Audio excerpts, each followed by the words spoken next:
seated. Would you please pray with me? May the words of my mouth and the meditations of all of our hearts be acceptable to you, O God, our rock and our Redeemer. Amen. Tony grew up in North Minneapolis. North Minneapolis is a part of the city that is low income, it's high crime, and has the least funding for public schools. Children who grow up in North Minneapolis are most likely to drop out of high school. They are most likely to be raised by parents who are working 2, 3, or even 4 jobs to make ends meet. They are rarely told that they will succeed because, sadly, the reality is they most likely won't. The odds are stacked against children from families in North Minneapolis. And Tony was no exception. He was raised by a single mother who wasn't able to spend much time with him and his siblings because she worked multiple jobs to put food on the table. There were no healthy male role models in Tony's life. And like most of his friends, he doubted that his life would amount to much. Despite being kind, bright, and funny, his teachers didn't empower him or tell him that he had much of a future ahead of him. Given the circumstances of North Minneapolis, it was hard to imagine much of a future for most of the children there. Like many youth in his area, Tony felt desperate to help provide for his family. When he was 19 years old, he was charged with aggravated robbery and went to prison. I learned about Tony when my local UCC church in South Minneapolis was in need of a new janitor. Our congregation at the time was in an upper middle class, privileged community, and the church itself was nestled in a quaint, low crime neighborhood. A committee was formed to assist in the hiring process for our new janitor. Reverend Rich, the senior minister, mentored young men in the wider community who had criminal records.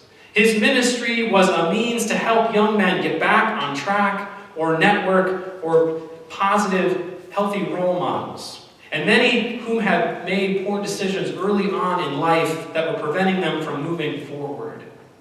Tony was one of those young men. Reverend Rich was there to pick Tony up the day that he was released from jail. He was there to offer support and guidance when Tony became a father to a little boy. Reverend Rich stood by Tony when he had relationship problems with his son's mother, was reintroduced to his old friends who hadn't influenced Tony in healthy ways. And he was there on the sad day when Tony was sent back to prison for a violation of parole. Reverend Rich visited Tony in prison, called him on the phone, prayed with him, brought him photos of his son, who was taking his first steps and saying his first words while missing his daddy. To Reverend Rich, Tony wasn't just someone with a criminal record. Reverend Rich saw Tony's beautiful heart, his full humanity, his full story, the story of his past, present, and who he was capable of becoming in the future.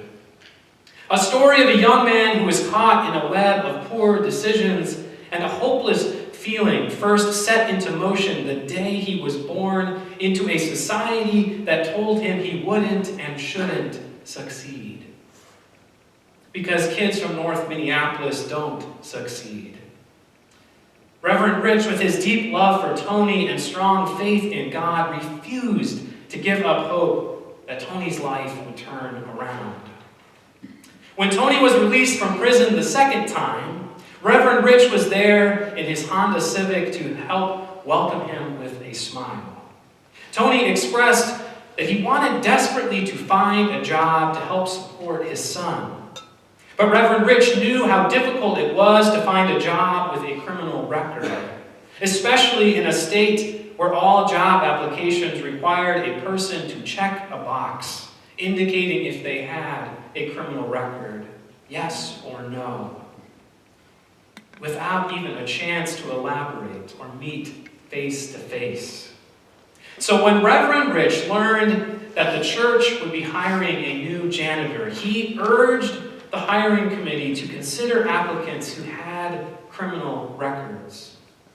He explained to them that hundreds of hardworking, bright young men were searching for jobs in Minneapolis and were automatically disqualified every single time they checked yes on the box on the application. They were never even given the chance to meet for an interview, and this left many feeling discouraged and hopeless. The committee considered his words and responded, well, we would have to change the locks to the church office.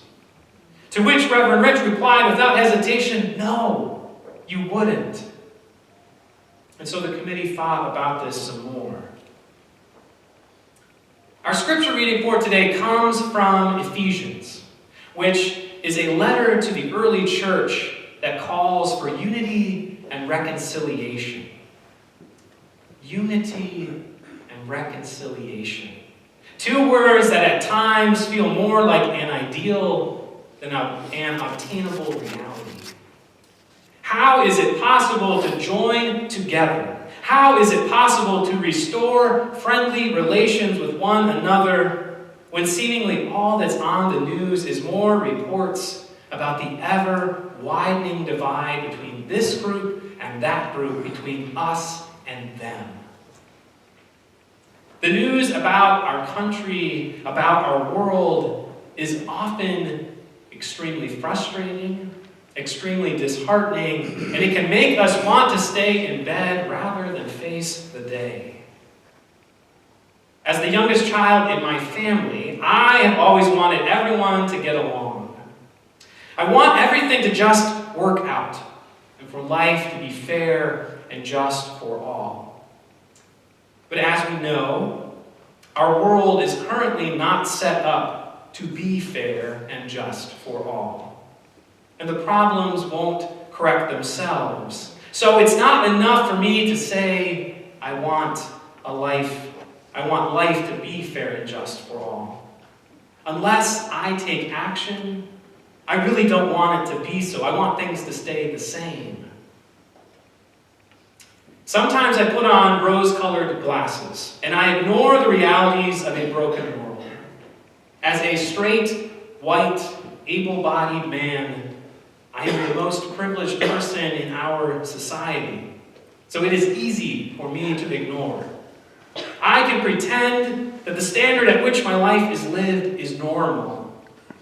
As a member of the majority culture in a dominant society, I can ignore those in need because my life, my survival, is not dependent on whether or not I help others.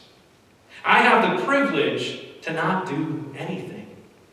And so I can ignore who is overlooked today in the 21st century. I can choose to ignore and further the brokenness, further the pain, further the divide, which is a path that leads to death. In your own life, when have you ignored someone or something that furthered the divide, that created more pain? If we're being honest, each of us at times has hurt someone else, has hurt ourselves. But the good news is, friends, our God is a God of second chances. Our God is a God of third chances and fourth chances, and so on and so forth.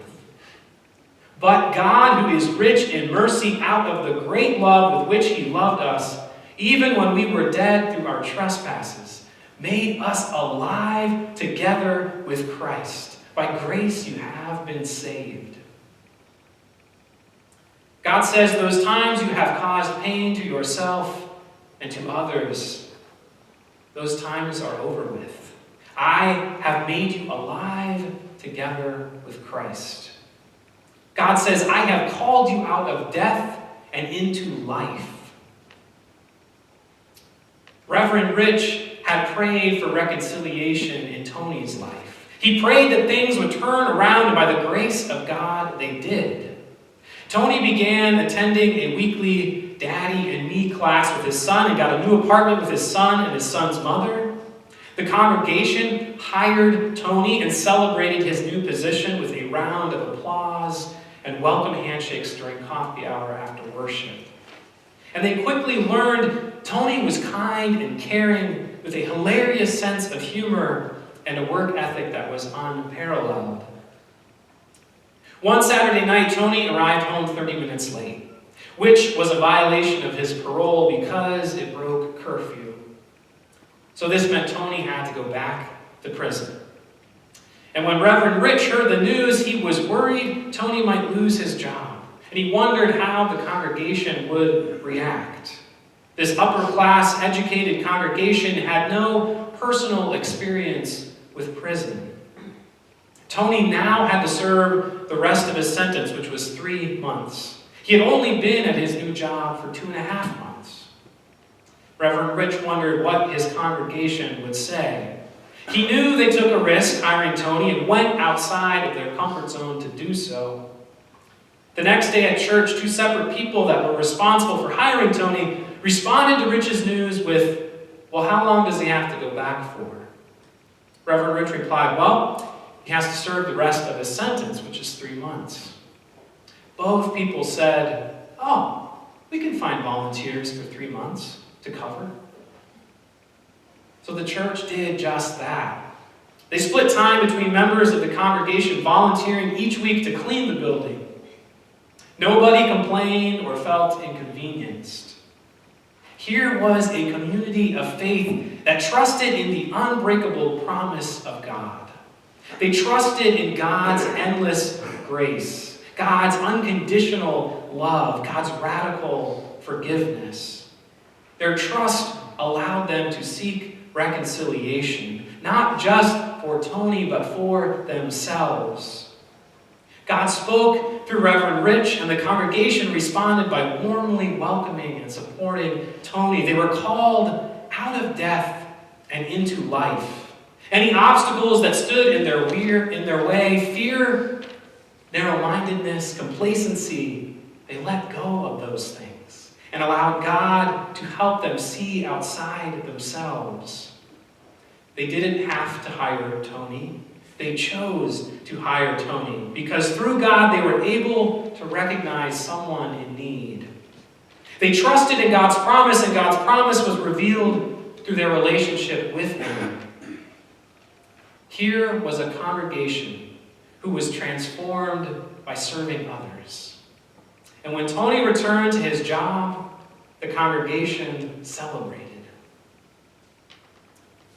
So where in your life is God calling you to reconciliation, to restoration?